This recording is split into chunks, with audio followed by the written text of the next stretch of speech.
Hello friends, कैसे हैं आप सब। ज्ञान समाधान बाय योगी चैनल में आपका हार्दिक स्वागत है। आज हम आपको बताने जा रहे हैं त्रयोदशी प्रदोष व्रत के बारे में। उसकी संपूर्ण जानकारी आज हम आपको देंगे, जैसे व्रत कब रखा जाता है, किन किन दिनों में रखा जाता है, यह व्रत का महत्व क्या है और ये कितनी बार आता है। विधि विधान सहित त्रियोदयी व्रत करने वाले को सूर्योदय से प्रथम ही ब्रह्मा मुहूर्त में उठकर नित्य कर्म से निवृत्त होकर शंकर भगवान का स्मरण करना चाहिए। व्रत वाले दिन भोजन नहीं करना चाहिए। सायंकाल को जब सूर्यास्त में घंटा भर शेष रहे तब स्नानादि कर्मों से निवृत्त होकर सफेद वस्त्र धारण कर वह पूजन के स्थान को स्वच्छ जल और गाय के गोबर से लिप्त कर मंडप को भली भांति सजाकर 5 रंगों को मिलाकर पद पुष्प की आकृति बनाकर कुशा के आसन पर पूर्व तथा उत्तर दिशा में विमुख होकर आसन पर बैठें और शंकर भगवान का पूजन करें। भक्तों, सबसे पहले आपको इस मंत्र को पढ़कर जल चढ़ाएं और ऋतु फल अर्पण करें। ओम नमः शिवाय का जाप करें। इस मंत्र को पढ़कर ही आप आगे बढ़ें। आपको एक बात का ध्यान रखना है, सायंकाल के पश्चात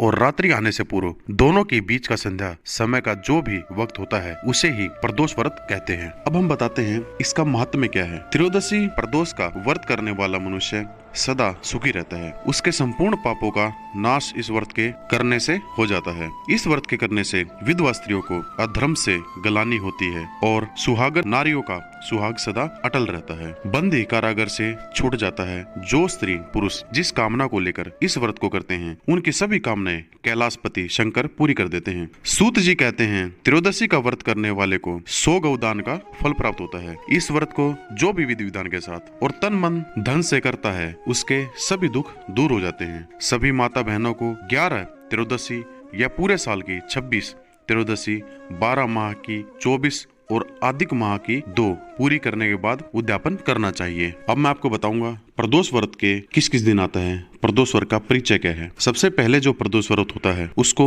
रवि प्रदोष बोला जाता है। इस व्रत को करने से आयु आरोग्यता के लिए रवि प्रदोष करना चाहिए। दूसरा आता है सोम प्रदोष। ये व्रत अभिष्ट सिद्धि को कामना हेतु सोम प्रदोष व्रत करना चाहिए। मंगल प्रदोष तीसरे नंबर पे आता है। ये इस दिन व्रत करने से रोगों से मुक्ति, स्वास्थ्य हेतु जितने भी विकार हैं वो सभी नष्ट हो जाते हैं। तीसरे नंबर पे आता है बुध प्रदोष। इस व्रत को सर्व सिद्धि और श्री सर्व कामना सिद्धि भी कहा जाता है। इस व्रत के करने से सभी तरह के जो भी आपके कामनाएं हैं वो पूर्ण होती हैं। पांचवें नंबर पर आने वाला है बृहस्पति प्रदोष, जो कि बृहस्पतिवार के दिन आता है। शत्रु विनाश के लिए बृहस्पति प्रदोष करना चाहिए। छठे नंबर पर आता है शुक्र प्रदोष। सौभाग्य और स्त्री की समृद्धि के लिए शुक्र प्रदोष व्रत करना चाहिए। 7वें नंबर पर आता है शनि प्रदोष। पद प्राप्ति कामना हेतु शनि प्रदोष व्रत करना चाहिए। बात का ध्यान रखें, त्रयोदशी के दिन जो वार पड़ता हो उसी वार का त्रयोदश प्रदोष व्रत करना चाहिए तथा उसी दिन की कथा पढ़नी चाहिए व सुननी चाहिए। रविवार, सोमवार और शनिवार को त्रयोदशी प्रदोष व्रत अवश्य करें। इनसे अभीष्ट फल की प्राप्ति होती है। आज हम त्रयोदशी प्रदोष व्रत का 7वां अध्याय शनि त्रयोदशी प्रदोष व्रत कथा। गंगाचार्य जी ने कहा कि हे महामते, आपने शिव शंकर प्रसन्न हेतु समस्त प्रदोष व्रत का वर्णन किया। अब हम शनि प्रदोष विधि सुनने की इच्छा रखते हैं, सो कृपा करके सुनाइए। तब सूत जी बोले, हे ऋषियों, निश्चात्म रूप से मैं आपका शिव पार्वती के चरणों में अत्यंत प्रेम है। मैं आपको शनि त्रयोदशी के व्रत की विधि बतलाता हूँ, सो ध्यान से सुनो। पुरातन कथा है कि एक निर्धन ब्राह्मण की स्त्री दरिद्रता से दुखी हो सांडिल्य ऋषि के पास जाकर बोली, हे महामुने, मैं अत्यंत दुखी हूँ, दुख निवारण का उपाय बतलाइए। मेरे दोनों पुत्र आपकी शरण में हैं। मेरे ज्येष्ठ पुत्र का नाम धर्म जो कि राजपुत्र है और लघु का नाम सुचिव्रत है। हम दरिद्र हैं, आप ही हमारा उद्धार कर सकते हैं। इतनी बात सुन ऋषि ने शिव प्रदोष व्रत करने के लिए कहा। तीनों प्राणी प्रदोष व्रत करने लगे। कुछ समय पश्चात प्रदोष व्रत आया। तीनों ने व्रत का संकल्प लिया। छोटा बेटा जिसका नाम सुचिव्रत था वह एक तालाब पर स्नान करने को गया। उसे मार्ग में श्रवण कलश धन से भरपूर मिला। उसको लेकर वह घर आया। प्रसन्नता हो माता से कहा कि माँ, यह धन मार्ग से प्राप्त हुआ है। माता ने धन देखकर शिव महिमा का वर्णन किया। राजपुत्र को अपने पास बुलाकर बोली, देखो पुत्र, यह धन हमें शिव जी की कृपा से प्राप्त हुआ है, अतः प्रसाद के रूप में दोनों पुत्र आधा आधा बांट लो। माता का वचन सुनकर राजपुत्र ने शिव पार्वती का ध्यान किया और बोला, पूज्य, यह धन आपके पुत्र का ही है मैं इसका अधिकारी नहीं हूँ, मुझे शंकर भगवान और माता पार्वती जब देंगे तब लूंगा। इतना कहकर वह राजपुत्र शंकर जी की पूजा में लग गया। एक दिन दोनों भाइयों को प्रदेश भ्रमण का विचार हुआ। वहाँ अनेक गंधर्व कन्याओं को क्रीड़ा करते हुए देखा। उन्हें देख सूचिव्रत ने कहा, भैया अब हमें इससे आगे नहीं जाना। इतना कह सूचिव्रत उसी स्थान पर बैठ गया, परंतु राजपुत्र अकेला ही स्त्रियों के बीच में जा पहुंचा।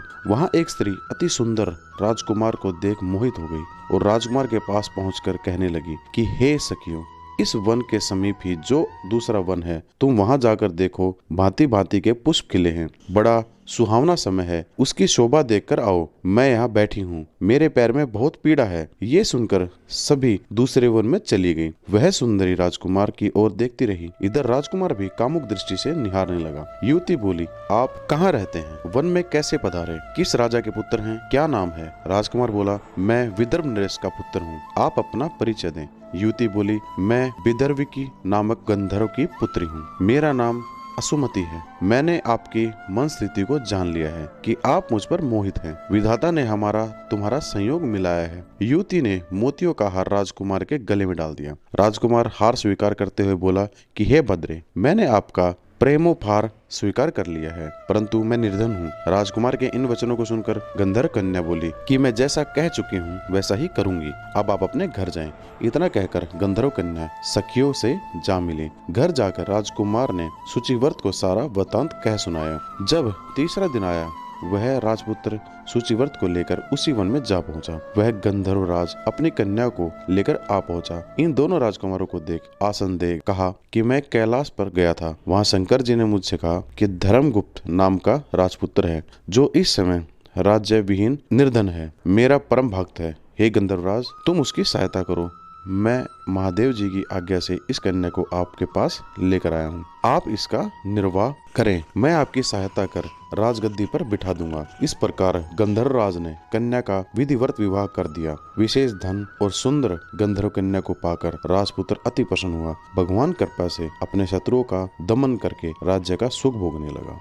अब मैं आपको त्रयोदशी व्रत उद्यापन की विधि बतलाता हूँ। कार्य सिद्ध होने पर त्रयोदशी व्रत का उद्यापन करें। एक दिन पूर्व गणेश पूजन करें। घर में अथवा मंदिर में नित्य कीर्तन द्वारा रात्रि को जागरण करें। प्रातः होते ही स्नान आदि से निवृत्त हो रंगीन पद्म पुष्प रोली से मंडप बना, उसमें शिव पार्वती की प्रतिमा स्थापित कर पूजन करें। हवन करते समय ओम नमः शिवाय से 108 बार जप कर खीर की आहुति दें। हवन के बाद आरती व शांति पाठ करके 2 ब्राह्मणों को भोजन करा दक्षिणा दें और उनसे यह आशीर्वाद ले कि आपका व्रत सफल हो। यह वचन दोनों पंडित कहें। जो स्त्री पुरुष इस विधि विधान के से व्रत करता है और उद्यापन करता है, उनकी सभी मनोकामनाएं पूर्ण होती हैं, वह मोक्ष को भी प्राप्त होता है, ऐसा स्कंद पुराण में कहा गया है। तो भक्तों, ये थी आज की कथा। प्लीज आप हमारे चैनल को लाइक और सब्सक्राइब करना ना भूलें और बेल आइकन को भी प्रेस कर लें, ताकि आपको हमारी सभी तरह की वीडियो के नोटिफिकेशन मिल सके।